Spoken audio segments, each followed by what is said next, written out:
तो आइए ये समझने की कोशिश करते हैं कि कॉन्स्टिट्यूशनल डेवलपमेंट कैसे हुई इंडिया के अंदर, और वो हम समझने की कोशिश करते हैं यहाँ पे ईस्ट इंडिया कंपनी के आने के टाइम से। तो ईस्ट इंडिया कंपनी यहाँ पे आई, शुरू में तो सिर्फ़ और सिर्फ ये ट्रेडिंग कर रही थी। बाद में क्या हुआ कि इसकी ट्रेडिंग में जब थोड़ी सी हर्डल्स आने लगी तो इसने वार्स करनी भी स्टार्ट की, और वार्स के दौरान बहुत सारी वार्स जीत भी ली, और वार जीतने के बाद बहुत सारी जगहों का इसको रेवेन्यू कलेक्ट करने का राइट भी मिल गया, जैसे कि बंगाल के अंदर। ठीक है, तो जब इसको बंगाल के अंदर मतलब रेवेन्यू कलेक्ट करने का राइट मिल गया, तो फिर भी इसने क्या किया, क्योंकि जो ईस्ट इंडिया कंपनी थी, ईस्ट इंडिया कंपनी को यहाँ के रस्मों रिवाज का पता नहीं था, यहाँ के लोगों के बारे में, यहाँ के ट्रेडिशंस के बारे में, यहाँ के कल्चर के बारे में पता नहीं था। तो उन्होंने सोचा कि हमारा मेन मकसद तो सिर्फ ट्रेड का है, हमें तो सिर्फ प्रॉफिट से मतलब है, तो क्यों हम सारी की सारी एडमिनिस्ट्रेशन अपने हाथ में लें, तो क्यों ना हम क्या करें कि यहीं के जो नवाब वगैरह हैं इन्हीं का इस्तेमाल करके हम जो है अपना ट्रेड चलाएं। तो इन नवाब्स को हमने कहा, तब वो कहते थे पप्पट नवाब, मतलब कहा जाता था, क्योंकि वो ईस्ट इंडिया कंपनी के इशारे पे काम करते थे। और जब वो ईस्ट इंडिया कंपनी के इशारे पे काम करते थे तो ईस्ट इंडिया के हाथ में रेवेन्यू कलेक्ट करने का जो हक था वो भी ईस्ट इंडिया कंपनी के पास था, और मिलिट्री को कंट्रोल करने का जो हक था वो भी ईस्ट इंडिया कंपनी का था। मगर आम पब्लिक की नज़र में क्या था कि वो जो नवाब वगैरह थे वो वहीं वैसे के वैसे ही उनको दिखाई देते थे, तो और रेवेन्यू वगैरह कलेक्ट, वो जो पहले जो सिस्टम चला आ रहा था रेवेन्यू कलेक्ट करने का, उसी सिस्टम के मदद से ब्रिटिशर्स जो थे वो रेवेन्यू अब भी कलेक्ट कर रहे थे, और वो ख़ुद अपने आप को हर्डल्स में डालना नहीं चाहते थे। मगर बाद में क्या हुआ कि बाद में जब उनको लगा कि ये जो सिस्टम चल रहा है इसमें क्या है कि हमारे तक जो है वो प्रॉफिट कम पहुंच रहा है, और मैक्सिमम प्रॉफिट जो है वो रास्ते में ही रह रहा है। मतलब वो नवाब्स जो हैं वो अगर ज़्यादा कलेक्ट करते हैं रेवेन्यू तो ईस्ट इंडिया कंपनी को कम देते हैं। तो इसलिए ईस्ट इंडिया कंपनी ने आस्ता आस्ता जो है ये रेवेन्यू कलेक्ट करने का जो ज़िम्मा है ये भी नवाब्स और ज़िम्मेदार या जो भी पुराना सिस्टम चल रहा था उस सिस्टम को आस्ता आस्ता ख़त्म करके सारा कुछ अपने हाथ में ले लिया। ठीक है, और अपने हाथ में ले लिया। अब क्या था, कुछ बहुत सारी दिक्कतें भी आ रही थी ईस्ट इंडिया कंपनी को। इसके जो अपने भी जो सर्वेंट्स थे, जो मुलाजम थे, जो काम करने वाले थे, वो क्या करते थे, वो प्राइवेट ट्रेड करते थे। प्राइवेट ट्रेड करते थे। जब वो प्राइवेट ट्रेड करते थे तो प्राइवेट ट्रेड की वजह से क्या था कि उनकी अपनी जेबें जो थी वो भर जाती थी। जैसे फॉर एग्जांपल इतना पैसा वो कमा लेते थे कि जिसका कोई हिसाब किताब नहीं। जैसे अगर आप क्लाइव, आपने नाम सुना होगा, ठीक है, तो ये 40,000 पाउंड जो है ये हर साल अपने घर जो है ये मतलब कलेक्ट करके हर साल जो है 40,000 पाउंड कलेक्ट करता था। तो मतलब इतनी लूट जो थी वो चल रही थी तब।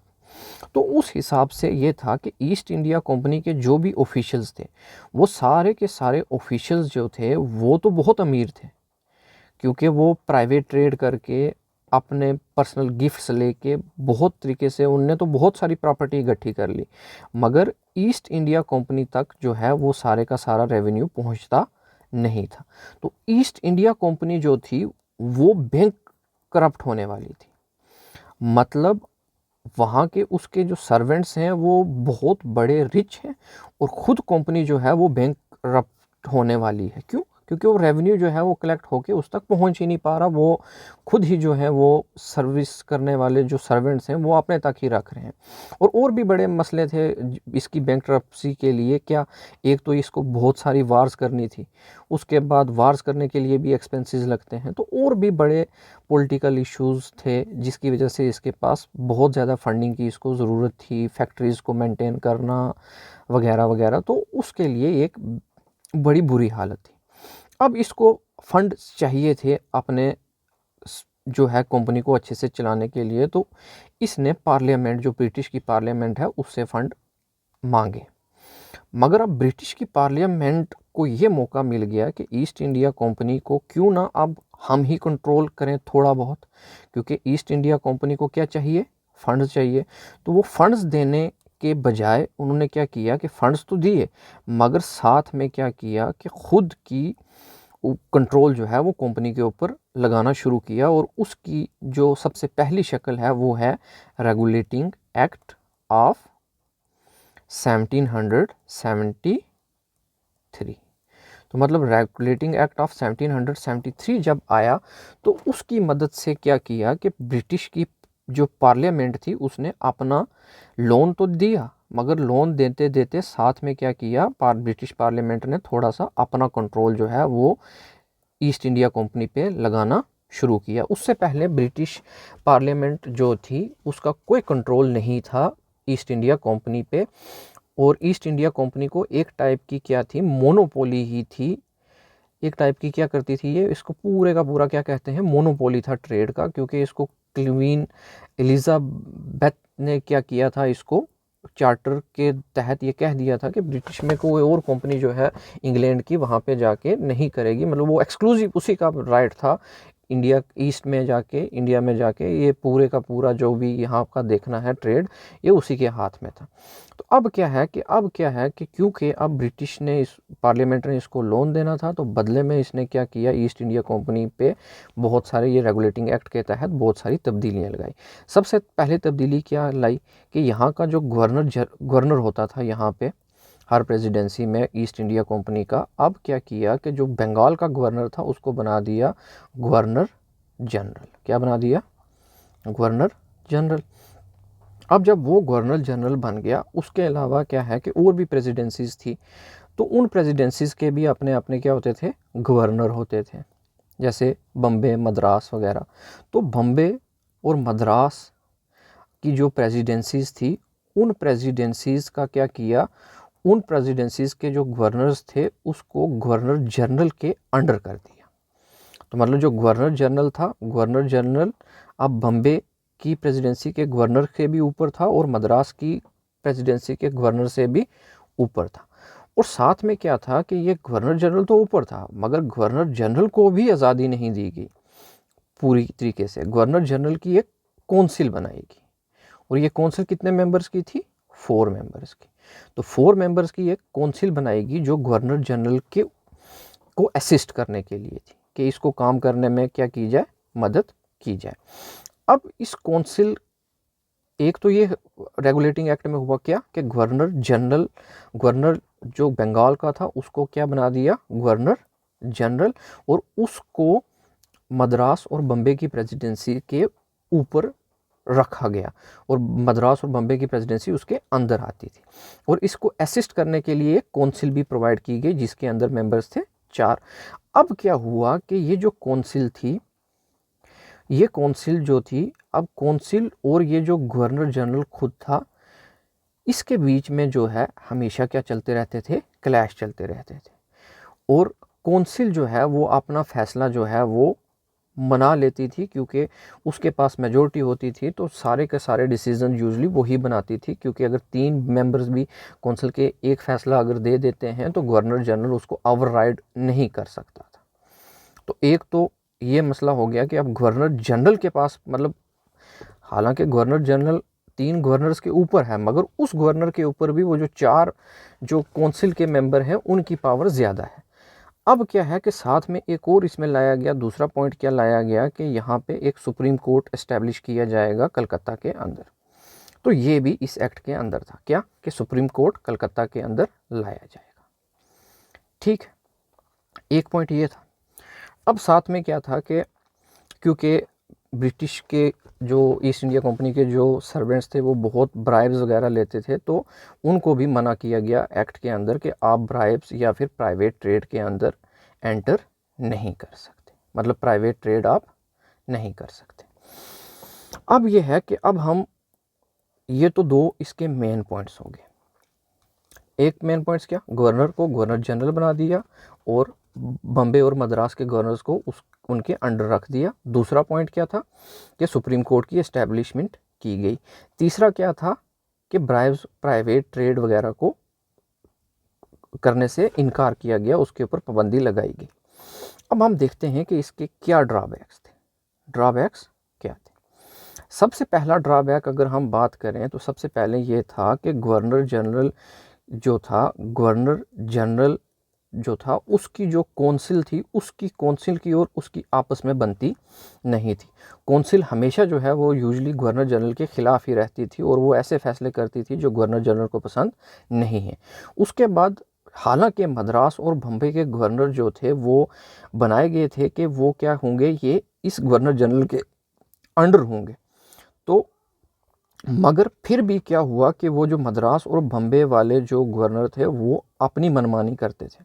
वो कुछ फैसले जो थे वो खुद ले लेते थे, वो डिसीजंस खुद ले लेते थे और कहते थे कि ये हमें जो है इमरजेंसी में लेने पड़े।